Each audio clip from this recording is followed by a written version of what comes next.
Hola, buenos días. Mi nombre es Julio, Equicutré Oscar Papa.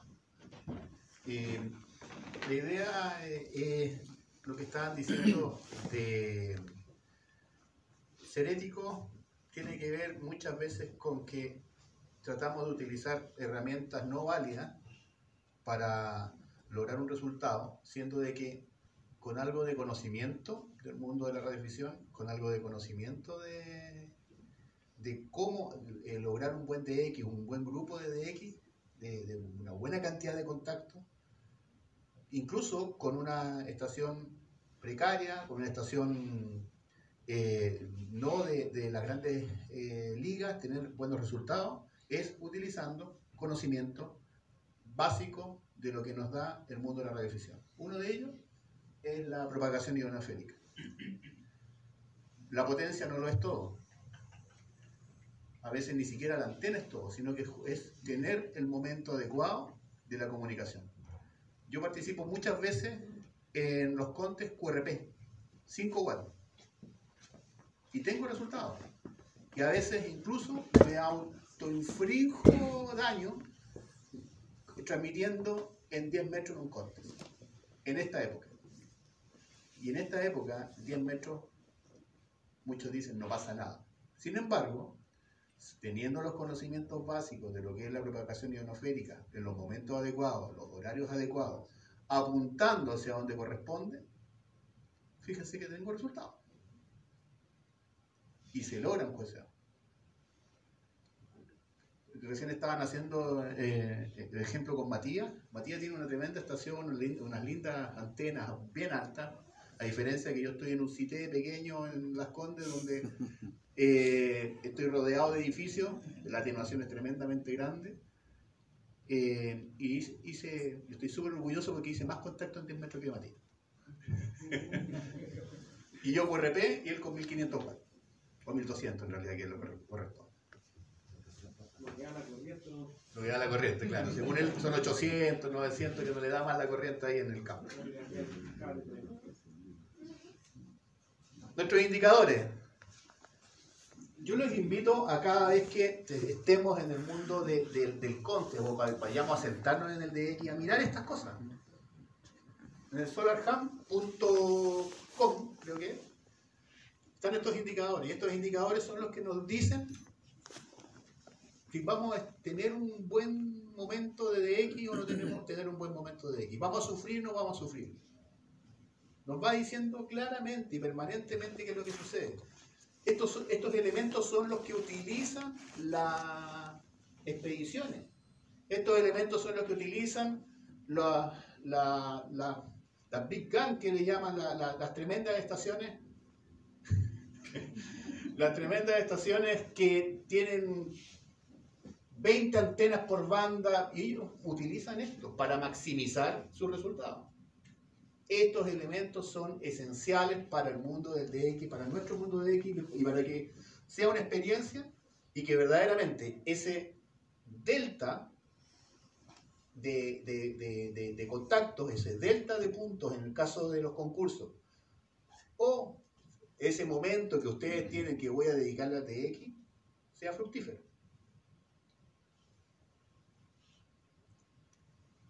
Lo que vamos a ver es la propagación ionosférica me dieron solamente 2 horas. Lamentablemente tuve que juntar toda la información de lo que es el mundo de la propagación ionosférica en 2 horas. Entonces, si hay algo que patina, por favor, quizás para el próximo, pero es mucho. ¿Ya? Entonces, ¿qué es lo que vamos a ver? ¿Qué es, cómo funciona y cómo predecirlo? No es fácil. Cuando se entiende, se logran los resultados y logras hacer algo al respecto.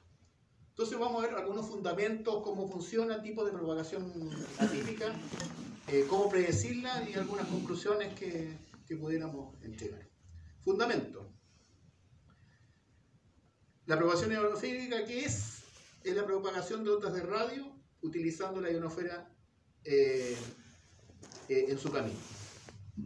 Mandamos nuestra señal y de alguna forma esa señal viaja o se absorbe o no viaja o rebota o rebota varias veces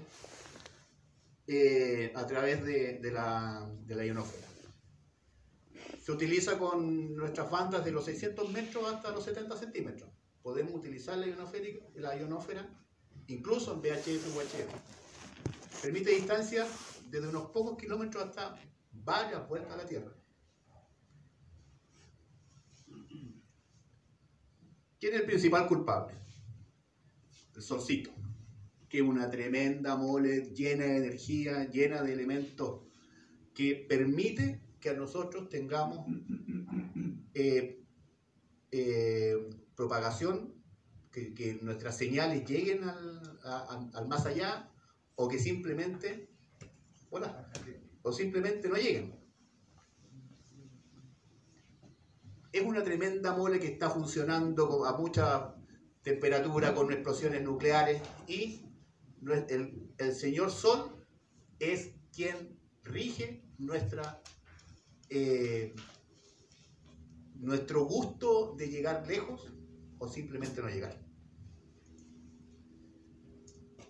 El Sol está emitiendo permanentemente partículas energéticas, que es el viento solar.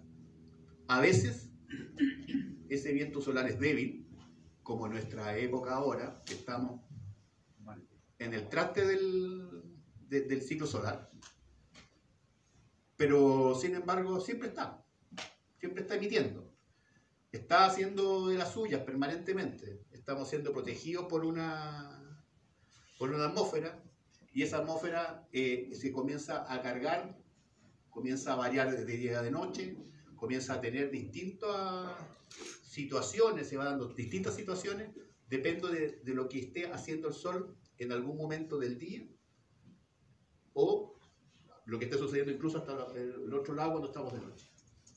Recordemos que el ciclo solar dura 11 años. Estamos terminando el ciclo 24. Se cree que a mediados de noviembre de este año se termina. ¿Por qué se cree? Porque verdaderamente los científicos comienzan a tomar las mediciones, ven la cantidad de manchitas, cuántas manchitas son, todavía hay manchitas, todavía no termina, hasta que llega un momento crítico de que no hay nada. En este momento, por ejemplo, cuando saqué una de las fotos hace 2 días, manchas solares, 0. 2 días antes, manchas solares, 0. Significa de que no hemos tenido ningún tipo de bombardeo interesante por parte del Sol hacia nosotros, o hacia este lado, digamos, de la cara del Sol, y por lo tanto la ionosfera no está tan activa como quisiera. Sin embargo, los que se han dedicado a hacer DX han logrado algunos DX. Alguien me dijo, está súper bueno 20 metros, fue ayer, ¿no? Es porque sí se da. ¿Por qué? Porque no necesariamente las manchas solares son los únicos elementos que hay. También tenemos elementos cósmicos que nos hacen tener momentos de ionización interesantes.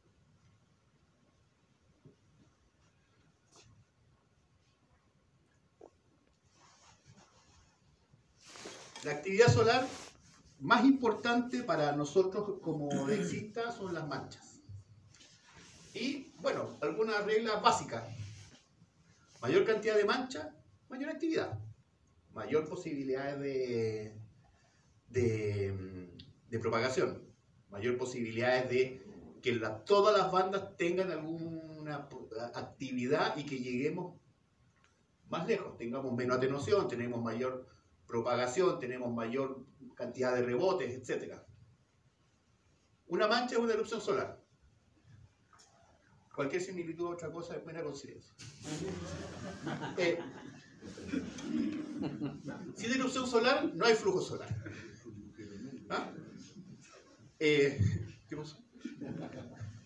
Sin erupciones solares no hay flujo solar. Y si no hay flujo solar significa de que nuestra ionosfera no se nutre, y nuestra ionosfera no permite mayores condiciones de propagación.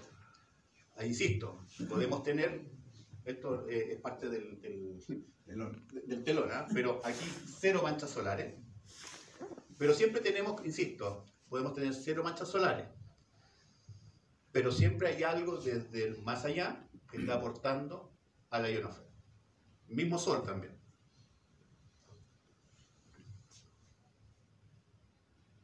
¿Qué es la ionización y la desionización? Es un proceso continuo en la atmósfera. Recordemos que las capas de la atmósfera son plasma. Que lo que es un plasma es una cuestión que no es el aire. Que son elementos que son más densos, menos densos, dependiendo de las alturas y de las características de cada una de esas alturas. Y el proceso de ionización es que, finalmente, dado una energía, y esto, si alguien es químico acá, me tiene que corregir si es que digo algo bien o algo mal, pero es un proceso químico. Hay un átomo que está neutro, no tiene ni carga ni positiva ni negativa. Dado la energía que llega del Sol, esto permite que un átomo sin carga, con un batatazo del Sol, comiencen a liberar electrones, por lo tanto el átomo comienza a cargarse. Y eso es el proceso de ionización, un proceso químico común y corriente. Y tener una capa ionizada es igual a propagación, que permite que una radiofrecuencia comience a rebotar en esas capas. ¿Qué es la de ionización? Es que el átomo cargado comienza a capturar los electrones y comienza a neutralizarse. Por lo tanto, ¿qué implica eso? De que no tenemos posibilidades de rebote de nuestra onda de radiofrecuencia. Y al no tener posibilidad de rebote, tenemos atenuación, son absorbidas, no pasa nada. Y esto, finalmente, bueno, antes que todo, la ionosfera, ¿dónde está? Está parada en varias partes. La troposfera, donde andan los avioncitos, la estratosfera, donde de repente andan algunos globos, la mesósfera, donde se destruyen los meteoritos, la troposfera, donde se generan las auroras boreales, y la exósfera, donde andan los satélites. La ionosfera depende de qué tan cargada esté o no esté cargada, se toma gran parte de las otras partes, de las otras capas. ¿Ya? Entonces, de repente la ionosfera puede estar tan buena que está agarrando por lo menos 3 capas y por lo tanto vamos a tener lindos de X permanentemente. Cuando estamos en el pic del Sol, podemos tener de X interesantes en 40, 80, en 20, 15, 10, 20 metros no para. 10 metros, los horarios se extienden. Hoy día el horario de 10 metros será 1 hora. A veces se abre un poquito al mediodía por 15 minutos, 20 minutos. Pero con la apertura completa, a las 11:30 de la mañana ya tenemos 10 metros y se cierra a las 9:30, 10, 10:30, 11 de la noche a veces. 12. Ya a veces a las 12. Ya, está bien. La estructura de la ionosfera. Ahí tiene varias capas. La maldita D, tenemos el caso del día y el caso de la noche. La maldita D, la capa E con su linda esporádica, la capa F1 y capa F2. De día, la capa D es la maldita. Para casos de 80 y 40, e incluso 30 metros, no hay posibilidades de DX porque la capa D absorbe todo. No, la capa D es la culpable de que no tengamos DX durante el día, en esas bandas. En las bandas de 20 metros permite tener algunas condiciones contra la capa F1 o la capa F2, y a veces contra la capa E, pero la capa E esencialmente de los 10 metros a los 70 centímetros.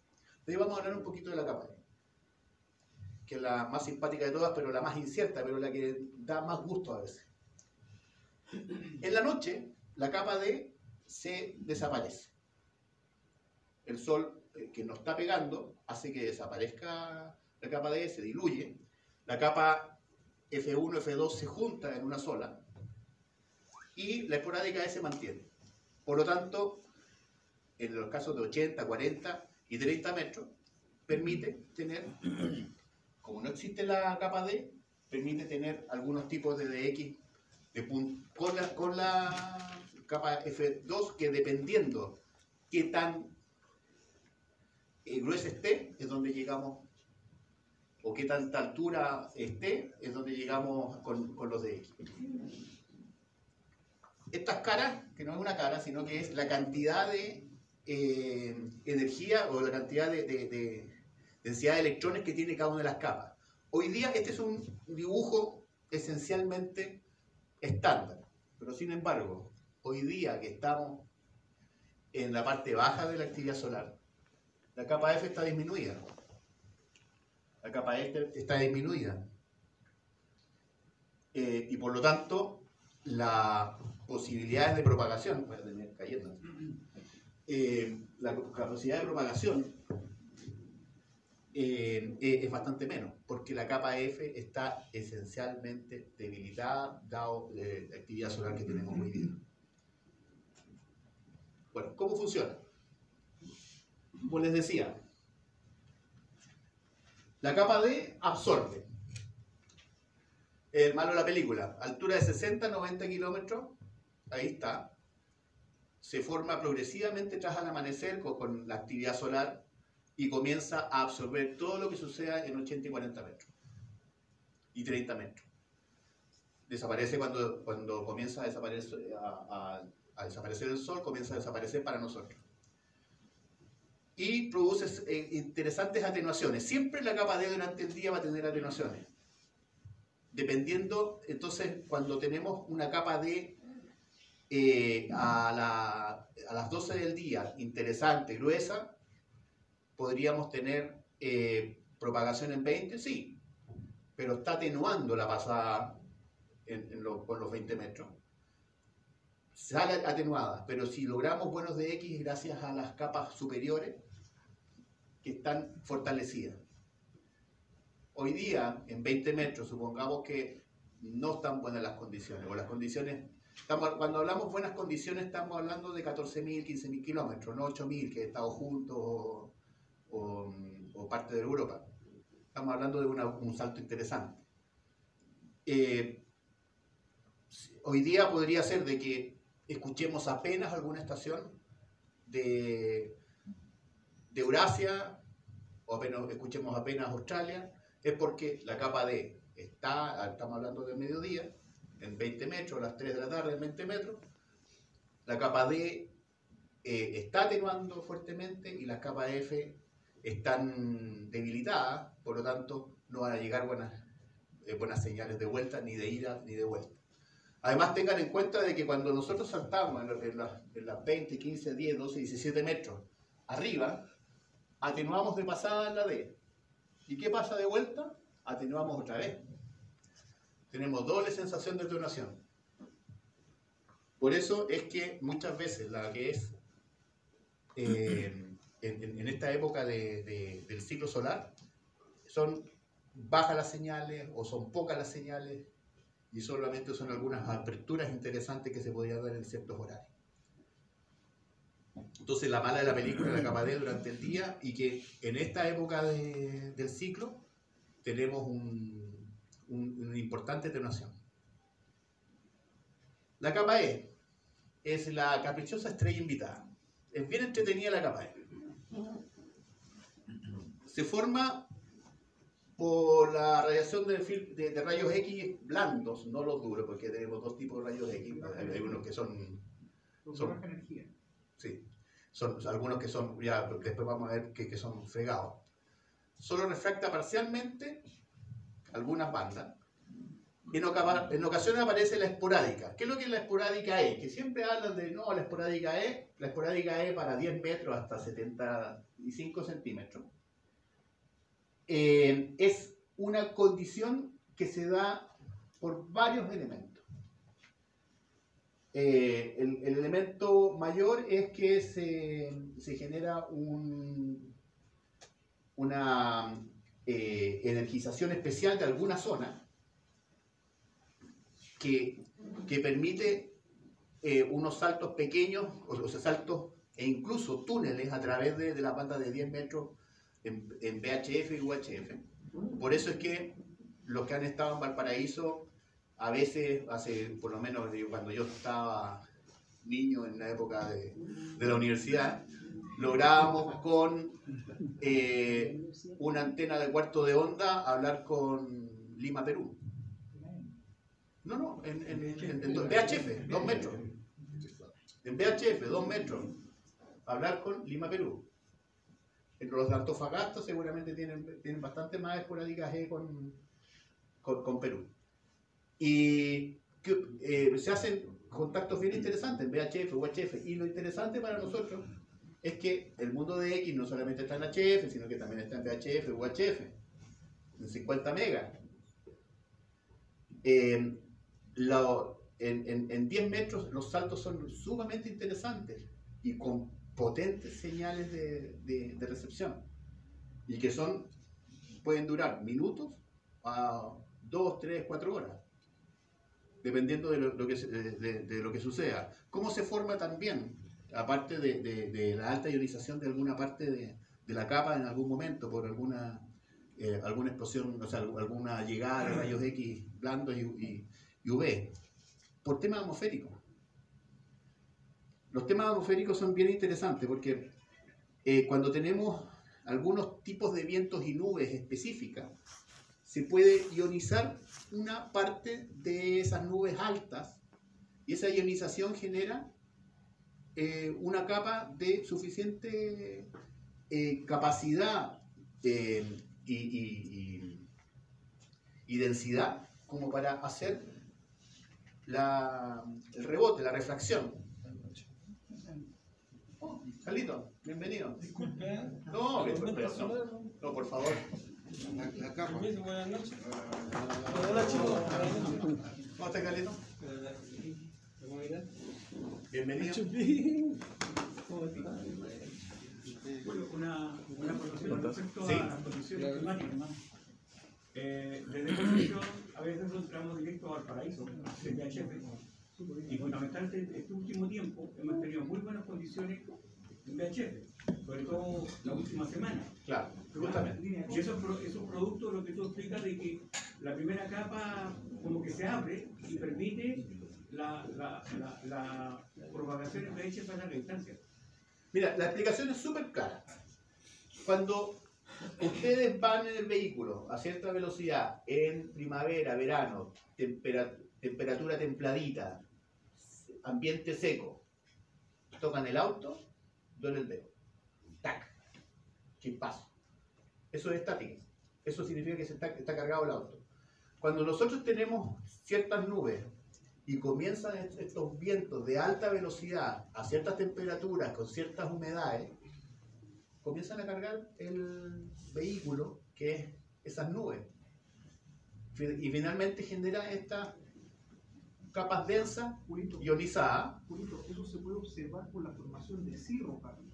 Sí, justamente, ves que, claro, justamente la cirro es una de las nubes más altas que hay, ¿ya? Entonces, las esporádicas son bien interesantes. Nosotros, lamentablemente, tenemos muchas esporádicas con Argentina, pero lamentablemente nuestros beacon en APRS están en frecuencias distintas. Los argentinos le corren hasta el agua para el otro lado, o sea, van contrarios a lo que viene del estándar casi mundial. El 144.390 es el beacon que en APRS que tenemos en Chile, que están en Estados Unidos. Por lo tanto, con los beacons en APRS, cuando comienzan a escucharse, comienzan a darse cuenta de que, oye, está abriéndose esporádica, y se nota el tiro, y aparecen las alertas, y la gente comienza a hacer algunos contactos más allá. Si nosotros tuviéramos la misma frecuencia en APRS, con los beacons de APRS con Argentina, seguramente podríamos empezar a detectar esas esporádicas con el otro lado del montón de tierra. Porque de que aparecen, son esporádicas, son condiciones atmosféricas, condiciones espaciales, condiciones solares que generan esta nutrición en la capa E para estas esporádicas. Otro buen marcador también son los ATC de los aeropuertos. Sí. He tenido la experiencia en varias ocasiones cuando hay esporádica, sobre todo al anochecer, de escuchar, por ejemplo, el ATC de La Serena en Valparaíso, con señales S9, o sea, algo que no es normal, aparece por un par de segundos y se va. Y normalmente coincidía con la llegada de los repetidores que están en la zona de La Serena también. Y vuelvo a ampliar por 500.000 igual. Ayer me contaban una anécdota de Carabineros. Tenencias carreteras. No, que viene Senco, la central de comunicaciones, y le dice que hay un asalto en la farmacia en que está en calle Blanco con Ahumada. Y responden dos motoristas que van al lugar. Y dice, oye, aquí no hay farmacia. No, si aquí en el mapa dice, y además dijeron que en la farmacia están asaltando. No hay farmacia. El tema está en que la comunicación saltó 600 kilómetros a otra ciudad, más al sur. Le respondieron dos motoristas más al sur. A Senco de... entiendo que era de Concepción o algo así, pero... ¿Cabrero? Ah, esa fue la historia con Cabrero. Ya. Pero el troncal no es distinto. No, porque en la época del análogo. El tracking pasa también, viejo. El tracking, tú estás viendo una idea de un sitio que es de, por ejemplo, pertenece a San Antonio y te aparece está escaneando en Valparaíso que la idea que es de San Antonio. Pero la idea del sitio. Pero que el tracking es otra cosa. Sí, pero salta. Se abre la propagación en 800 metros con Valparaíso.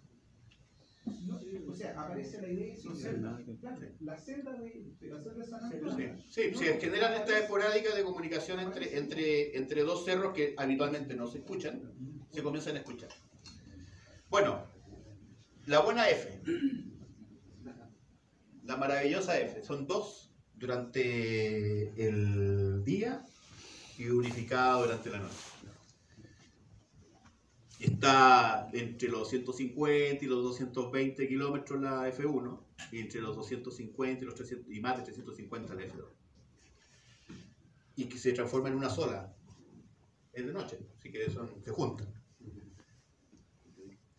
Y la F2 es la principal capa ionosférica que refracta las ondas de HF. ¿Qué es lo que refracta? Si yo tiro una pelota de ping-pong al techo, yo le pego al techo y va a volver con un ángulo similar al que yo entrego. Pero sin embargo, lo simpático de las capas ionosféricas es que a veces la refracción no es exacta, sino que se genera la difracción. El ángulo cambia. Por lo tanto, yo podría, si entro con cierto ángulo a esa capa y que en ángulo distinto, o sea, igual llego a 1000 kilómetros, podría llegar a 2000 kilómetros, la refracción permite estar a 4000, 8000, 15000 kilómetros.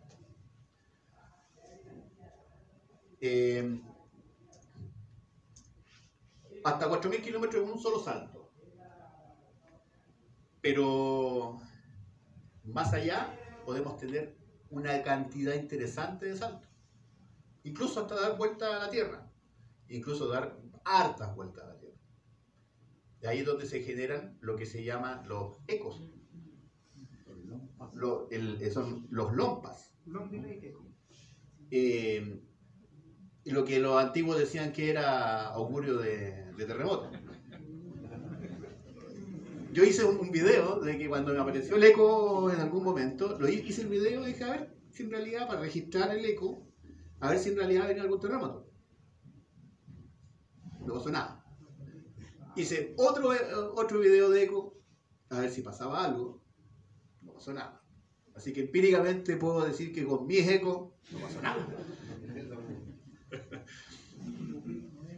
El comportamiento es muy irregular, y cambiante por hora del día y sobre todo en lo que es el día a la noche y lo que es en el ciclo solar. Y además estación del año.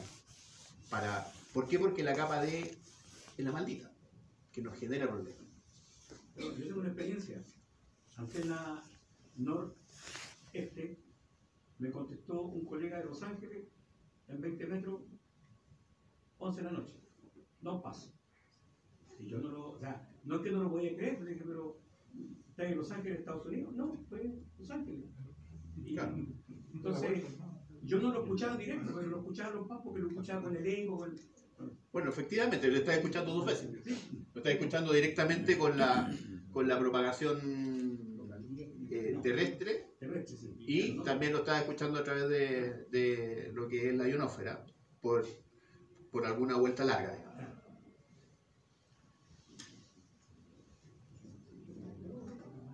¿Cuál es la frecuencia crítica? Es la frecuencia más... Estos son conceptos, fundamentos, estamos todavía ahí, para que podamos conversar en la siguiente parte. La frecuencia crítica, ¿qué son la frecuencia crítica? Es la frecuencia más alta que permite una reflexión con incidencia vertical. ¿Hasta dónde llega? ¿Cuál es la frecuencia que permite tener una buena llegada en forma vertical en lo que es la recepción? Tenemos claramente, por ejemplo, la frecuencia crítica para la capa F y para la capa E, dependiendo de las bandas que tengamos. A veces tenemos la doble sensación con la E y la F.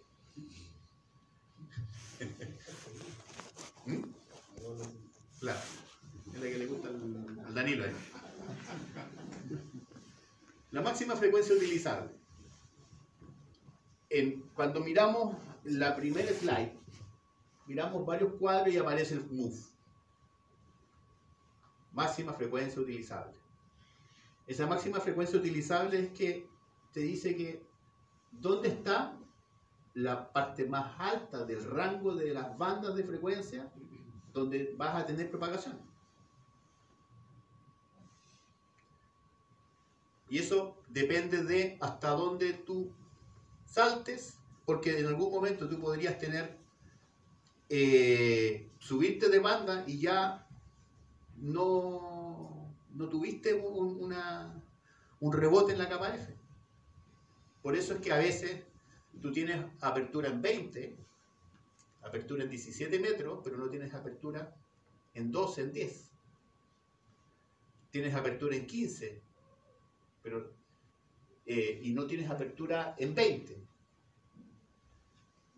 Depende del tipo de la máxima frecuencia utilizable, que significa de que es donde está esencialmente la mayor cantidad de posibilidades de rebote y utilización de las capas F o E. Y claramente depende de las alturas.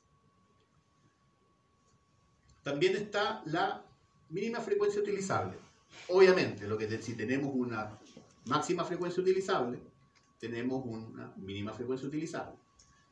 En algunas ocasiones, como lo que estamos viviendo hoy día, la máxima frecuencia utilizable y la mínima frecuencia utilizable no existe, o no se puede medir, o porque son esporádicas, o que son demasiado débiles. La máxima frecuencia utilizable en las épocas de buena propagación o de buena actividad solar suele ser bastante ancha. Puedes ver que está del orden de 12 MHz hasta los 32 MHz. Tienes todas las bandas de radioaficionados de HF disponibles. Y a veces incluso llega hasta los 50 MHz. Pero en ocasiones se cierra a que en cierto horario, porque eso es lo interesante de esto, que va cambiando en el día, podemos tener 20 metros con 17 metros, se cambia a 15 metros con 12 metros y después vuelve a solamente 20 metros. Por lo tanto, aquí son elementos interesantes, importantes a revisar, porque si tú tienes una máxima frecuencia, o sea, una mínima y máxima frecuencia utilizable en 15 metros, ¿qué diablo estás haciendo llamando en 20? Si estás en un concurso, estás perdiendo el tiempo. anda a dormir. ¿Ah? ¿Qué es lo que hace Danilo? Danilo lo que hace es que se tira los 36 horas de una. Pero cuando ve que su máxima frecuencia utilizable, su mínima frecuencia utilizable no anda por los 20 metros, se va a dormir. Claro.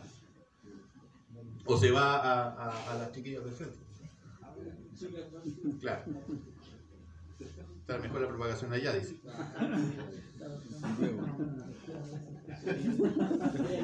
Y por lo tanto, aparece la frecuencia óptima de trabajo. Si uno está en algún... No hablemos de concursos, sino que hablemos del proceso de disfrutar de una tarde de X un día sábado. ¿Dónde me pongo a hacer de X? Estamos todos invitados a la casa de Carlos con asado y todo. ¿Dónde nos ponemos a hacer de X? ¿Qué banda? ¿Dónde vamos a tener una mejor condición de llamado? Distinto está, por ejemplo, cuando Jorge, que era, le daba como martillo y cincel a los 10 metros. 24 horas al día, 7 días a la semana. Y tenía contacto. Es porque se le está abriendo esas esporádicas que le permitían hacer esos contactos en 10 metros. ¿Qué estáis haciendo a las 11 de la mañana llamando en 10 metros? Pero si llevo contacto. Claro, tener una esporádica. Claro, tenía con Brasil, con Argentina, pero a veces tenía buenos saltos. Pero sin embargo, si uno se rige por dónde está la mejor frecuencia, la mejor banda para utilizar, uno tiene que estar atento a estas cosas. Si tú estás en un concurso, obviamente tienes que maximizarlo. Si tienes un equipo, y tienes dos estaciones, tienes que optimizar esas 2 estaciones en donde está la mejor propagación. No hay que estar a las 3 de la tarde, a menos que esté en Antofagasta con 4 elementos, en 40, que tenéis 24/7 casi contactos de ellos. Pero sin embargo, hay que optimizarlo. Si tú estás solo en tu casa para una tarde de X el día sábado, a ver, tengo 20 y 15, me gusta harto los 20, pero está la mejor posibilidades en 15, me voy a 15 y ahí me voy a hacer los lindos pais, las lindas condiciones de comunicación. Bueno, nuestras queridas zonas de skip. Como decía, Los Ángeles no deberá poder escucharlo en 20 metros desde Concepción, porque es una zona skip. Pero sin embargo, se da de repente las distancias de zona skip van cambiando, dependiendo de las condiciones ionosféricas, dónde está el ángulo de refracción, a veces es directo, a veces indirecto, a veces es más largo, a veces pasan muchas cosas. Y a veces saltan, fuera incluso. Las zonas de sombra dependen de los horarios y de las condiciones donde tengamos. Si nosotros estamos en un concurso buscando prefijos, el concurso del EPX, y estamos esperando y nos falta todo Brasil. Recuerden de que esto va cambiando durante el día, por lo tanto uno tiene que aprender cuáles son los mejores horarios para que en 20 metros, en 15 metros, en 10, 40, 80, o si está en DX, 12, 17 o 30, lograr esos prefijos especiales en Brasil. De Brasil, por ejemplo, que con esto. Si estás juntando países, hay que estar viendo a qué horas son los mejores momentos de propagación para esos países y en qué banda. Yo me empeñé el año pasado en sacar los 100 países, las 100 entidades en 40 en telegrafía. Entonces, ¿qué es lo que hacía? Decía, a esta hora tengo que mover, yo tengo un picante dipolo, a esta hora, como la otra condición que tengo es que hacia el oeste tengo 4 edificios. Por lo tanto, mi única posibilidad de llegar hacia el Asia-Pacífico es con el Lompas. Por lo tanto, tengo que buscar cuáles son los horarios de Lompas en 40 metros. Y logré mi mis 100 comunicados, o sea, mis 100 países en 40 metros en telegrafía, esperando ciertos horarios para el norte. Y con 100 watts. 400 a veces. Sí. Sí, el animal no lo prendo porque quemo las antenas. Solo algunas antenas aguantan el animal. Bueno, hay distancias mínimas de salto, distancias máximas de salto, y eso va variando durante el día, va variando durante las condiciones que hay.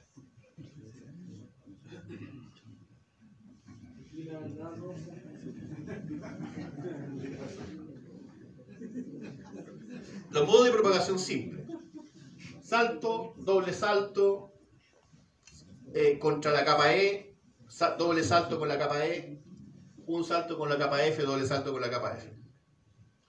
Esto es lo típico que puede pasar utilizando la capa E o la capa F en las distintas bandas. De noche para 40 y 80. Esto puede ser en cualquier momento para las bandas de 10 MHz, perdón, de la banda de 10 metros, perdón, hacia los 75 centímetros. Y esto es con respecto a las bandas de 20, 15, 10, 12 y 17. Saltos comunes que no podemos encontrar, por lo tanto, ten en cuenta de que a veces por cada salto tú tienes atenuación. Entonces, en un salto podrías estar escuchando la India con S9 a 20. Pero a veces ese salto en realidad es doble o triple, o normalmente doble, por lo tanto ya está escuchando con S5.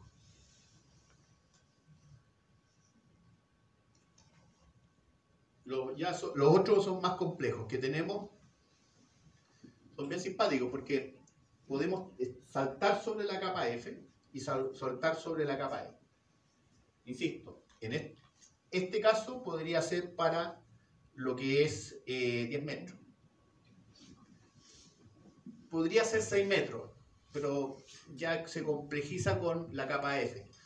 ¿Cuándo sucede en 6 metros? Es cuando la capa F está suficientemente densa y cargada, o sea, en las mejores condiciones solares.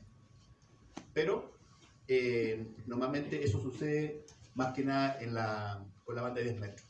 La capa E tiene que estar muy bien cargada para que en las bandas de 80, 40, 20, 15, 10, o sea, 80, 40, 20, 15, 12, 17 se active contra la E. El modo cordal. Se generan esos túneles. Esto es lo más simpático de todo. Uno no espera, oye, hizo un DX espectacular. Tú no esperabas eso. En 40 metros, llegando Tumbuctú, un gallo en QRP, llegando con S9 más 20. El gallo está con 5 watts. Y llegando espectacular en 40 metros. Se generan esos túneles. Y para más remate lo escuché con eco. Significa que lo escuché 2 veces. ¿Cómo? Con 5 watts, sí, puede pasar. Siempre dependiendo de cómo es que esté generándose las capas y cómo se estén comportando las capas en distintas épocas del día, distintas épocas de las condiciones solares. ¿Ya? 2 elementos importantes. Durante el día o noche, durante el gray line, o lo que son las condiciones solares, que si están poderosas o no están poderosas, o si tenemos algún tipo de explosión importante o tenemos algún tipo de condición especial. Ahí vamos a mirar qué es lo que sucede con las otras. Y modo de propagación complejo. Saltos por todos lados. También se puede dar que tengamos una buena esporádica donde no aquí, sino que a unos 5.000 kilómetros, que nos ayude a tener una buena propagación. Todo esto sí puede pasar. Por lo tanto, de nuevo, es importante saber, para que esto suceda, nosotros tenemos que estar utilizando la mejor frecuencia de propagación que nos esté dando a los sistemas. Las frecuencias óptimas. No nos vayamos a 20 metros si está fuera de las frecuencias óptimas. Juguemos con 15. No nos vayamos a 15 si de la frecuencia óptica está en 20.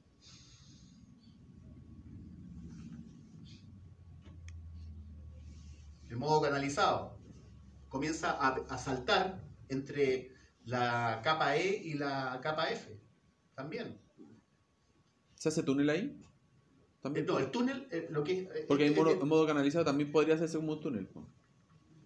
es que, a ver, sí. Por eso, todo esto es complejo, pero el túnel se genera dentro de una misma capa. Ya. Estos son saltos, rebotes.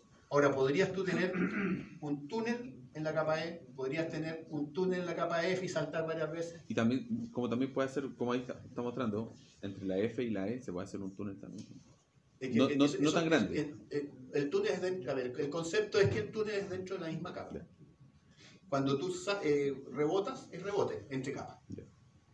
Un concepto de esto que saben. Yo soy un mero mensajero, no maté al mensajero.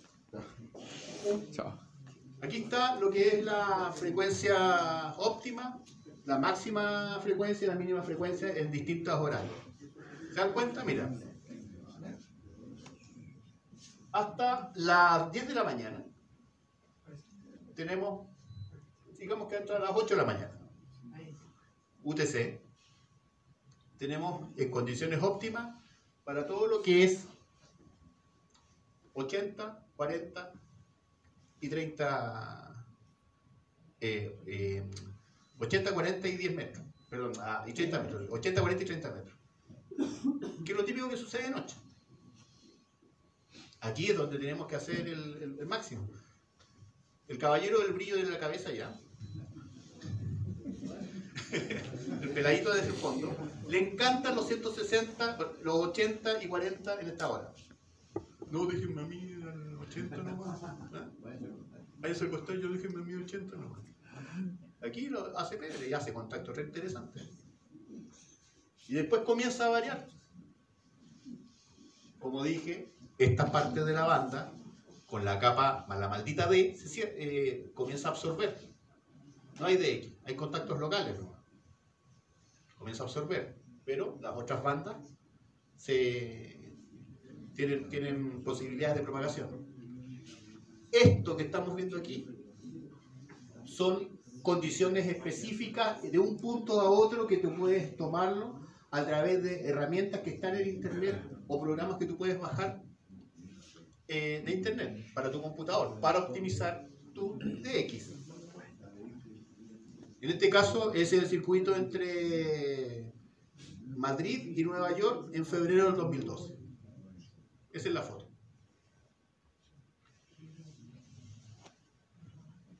También están las variaciones de la MUF según la actividad del ciclo solar.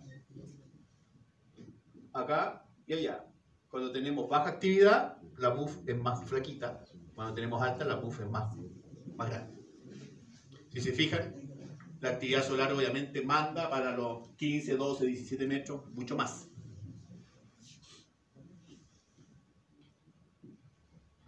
Julio, pero esos son pronósticos que uno puede consultar antes en esas páginas. Sí, pues. Quiero ver cómo va a estar mañana entre dos rutas.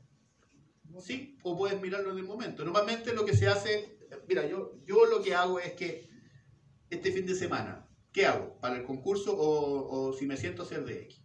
Comienzo a mirar 3, 4 días antes, ¿cómo viene? Como la bolsa.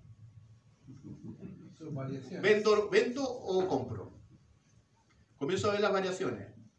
A veces me echa a perder el asunto porque alguna tormenta solar apareció, hubo un guatatazo del sol, rayos X. Pero si no tiene ningún evento especial adicional, Cencosud no quiso vender, entonces no varió nada. En el caso de la bolsa, aquí también, si el sol no generó algún elemento distinto, se deberá mantener el comportamiento. Pero ahí vamos a ver cuando hay esos eventos especiales. Está totalmente cerrado. Y se olvida la gente de 3, 4 días de hacer radio. No.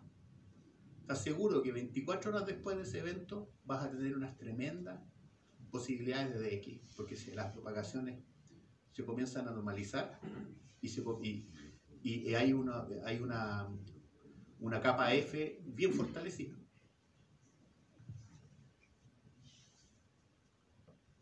Tipo de propagación atípica. Aquí vamos a entrar a lo que tú estás preguntando. Las tormentas solares. Tenemos las eyecciones de masa coronal del Sol. Esta es una eyección de masa coronal típica de ciertos tamaños. Y ese es el tamaño de la Tierra. O sea, para que vean el tamaño de la energía que se emite. Y esa eyección de masa coronal termina siendo plasma que viaja desde el Sol a la Tierra, que nos ataca fuertemente. Y esa eyección de masa coronal podría traer buenas noticias o malas noticias. Ojalá que no sean muy malas, porque no estaríamos. Porque iríamos sin receptor. ¿Cómo? Porque iríamos sin receptor. No, no estaríamos nosotros. Una de mediana energía, lo primero que te haría es el receptor de la. A ver, Mientras que no te vayas tú, ¿no? claro. Bueno, ¿qué es lo que se emiten? Emiten rayos X, UV, electrones, plasma, y no sabemos cuándo va a suceder. Pero cuando sucede, se dan situaciones interesantes de distinto tipo. Vamos a mirar cuáles son algunas de ellas.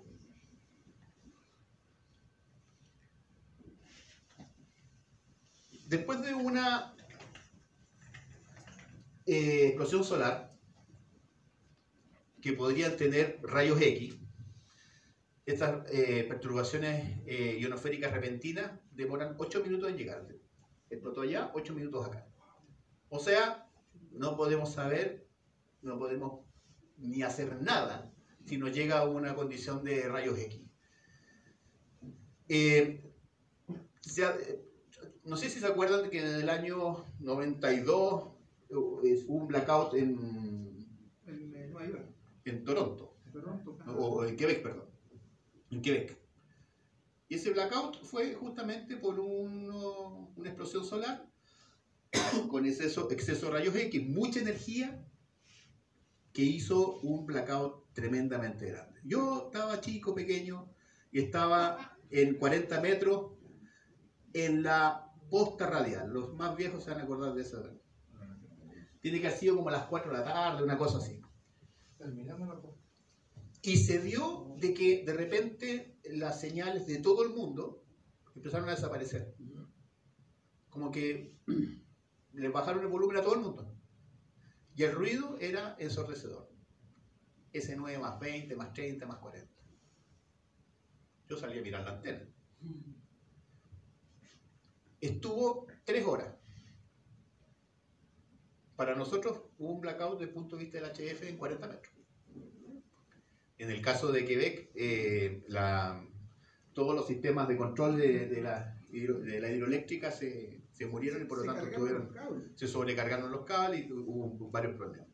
Bueno, las perturbaciones ionosféricas o SID, cuando ustedes lo van a encontrar en los temas como SID, son esencialmente rayos X que son los malos de la película, son rayos de alta potencia que generalmente lo que hace es aniquila todos los elementos cargados de la ionosfera, por lo tanto la neutraliza y mata la propagación. Queda totalmente, es como si la D se volviera guatona. No pasa nada, se pone densa, no hay propagación en nada.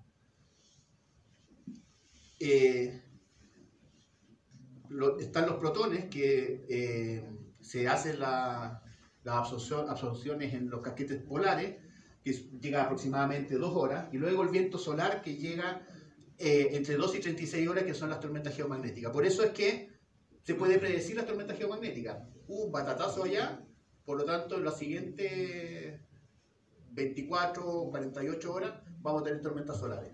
Tormentas solares igual a mala propagación, pero mientras está la tormenta solar. Se termina la tormenta solar, adivinen qué pasa. Se abre. ¿Por qué se abre? Porque las tormentas solares es el viento solar que finalmente está dejando la embarrada en la ionosfera. Pero cuando termina la tormenta solar, viene el orden y la ionosfera comienza a ordenarse.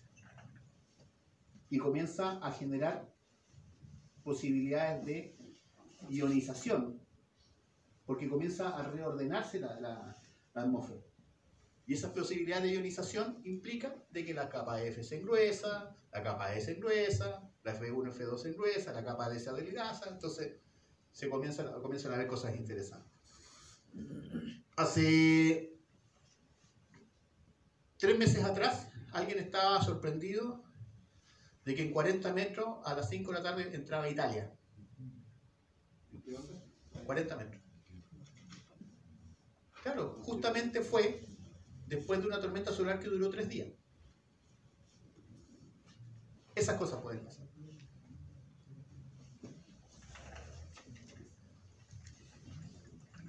Nosotros el 6 de septiembre del año pasado tuvimos un 9.3, un X 9.3, que es harto. El de Quebec fue un X16, pero realmente fue un X16 porque los sistemas no podían medir más. Se dice, los científicos, que podría haber llegado al X24. Y fue un 10% del evento Karen. Sí. Entonces, el X9.3 que llegó el 6 de septiembre, que aquí está registrado, porque ya veníamos con algunas perturbaciones y llegó un batatazo del X9.3 el 6 de septiembre del año pasado. Que lo que hizo fue que la capa D se engrosó y no dejaba pasar nada. Quedamos sordos. El 7085 no funcionó. Se generaron algunas perturbaciones del tipo satelitales también.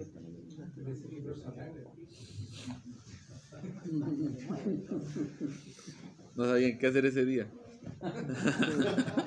Pero sin embargo lo interesante es que cuando la perturbación termina, en cosa de pocas horas, dependiendo, o minutos, dependiendo del tamaño de la perturbación, en este caso el tipo de emisión de rayos X que se envió,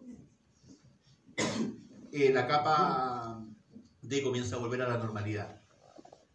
Y por lo tanto la capa D, si al dejar de engrosarse, comienzan a aparecer inmediatamente las posibles saltos en la banda más alta, las capas F, de noche 40 y 80 salta al F, etc. Pero mientras está el evento, no funciona. Ahora, siempre esto afecta al área iluminada por el sol. O sea, si estás de noche y te llega un batatazo, no te pasa nada.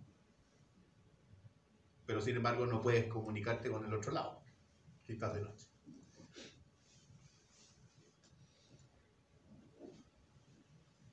Bueno, estas cosas no vienen solos, como dije.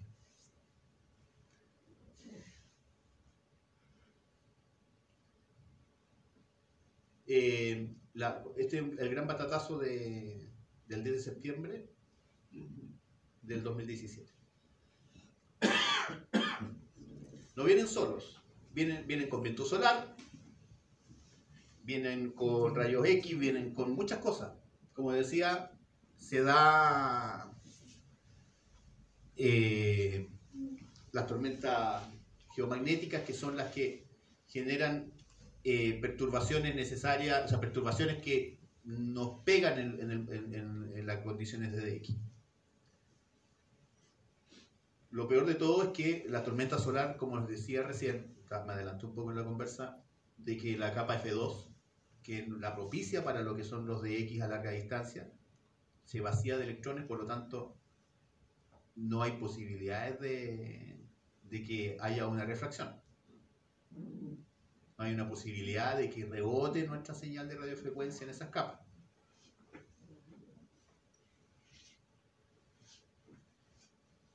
Y afortunadamente tenemos una magnetósfera que evita que el viento solar nos haga pebre a nosotros.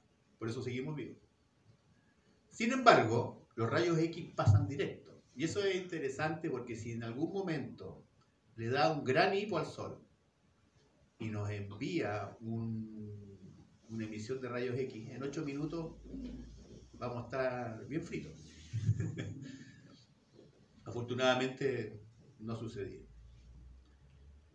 El tema de los protones que sucede en las capas, en los polos. Se ioniza lo que son los DIE y comienza lo lindo de las auroras boreales. Islandia tiene unas condiciones de VHF fantásticas cuando comienzan estas cosas. ¿Por qué? Porque comienzan las perturbaciones y lo que implica una aurora boreal significa que hay una perturbación tan interesante de que comienza a ionizarse. Y aparecen unas esporádicas G tremendamente grandes y potentes para lo que es el mundo de VHF y lo que corresponda a la parte de HF. Sobre todo en los 10 metros, 6 metros. Y las áreas son iluminadas y sin iluminar por el sol se ven afectadas. Lamentablemente aquí no tenemos auroras boreales. Ahora, con el caso de Quebec, creo que está escrito por aquí más adelante, la aurora boreal de ese gran batatazo del 2002, creo que fue, perdón, del 92, la aurora boreal se logró ver desde Florida. O sea, fue tremendamente grande. Oye, Marco, de acuerdo al plan hay un break. Sí. Ya.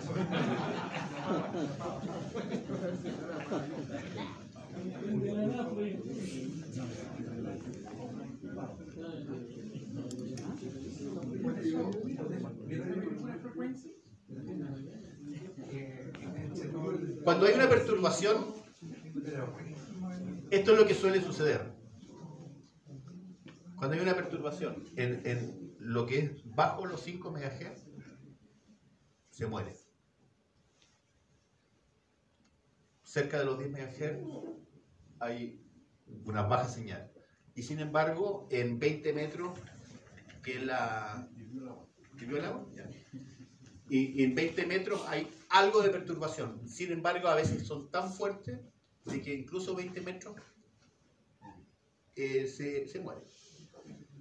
Bueno, este es el caso, era el 89, que había sido un X15. Ahí está la gráfica que se dio para ese momento, que fue un gran batatazo. La aurora boreal fue vista al sur de Texas y Florida. Fue un X15, sin embargo, se presume que llegó un X24. El X15 fue únicamente porque... ¿A esta hora despierta? Ya. Y la gracia está en que este evento fue finalmente, desde el punto de vista de nosotros como radioaficionados, pegó en todo su esplendor durante una buena cantidad de horas. Lo interesante fue de que después de esto viene el orden y se generan unas propagaciones espectaculares. Entonces hay que estar atento a cuando esos eventos existen. Viene la tormenta solar y después de la tormenta solar viene la calma, viene las ionizaciones, vienen varios de ellos. Ya, hora del...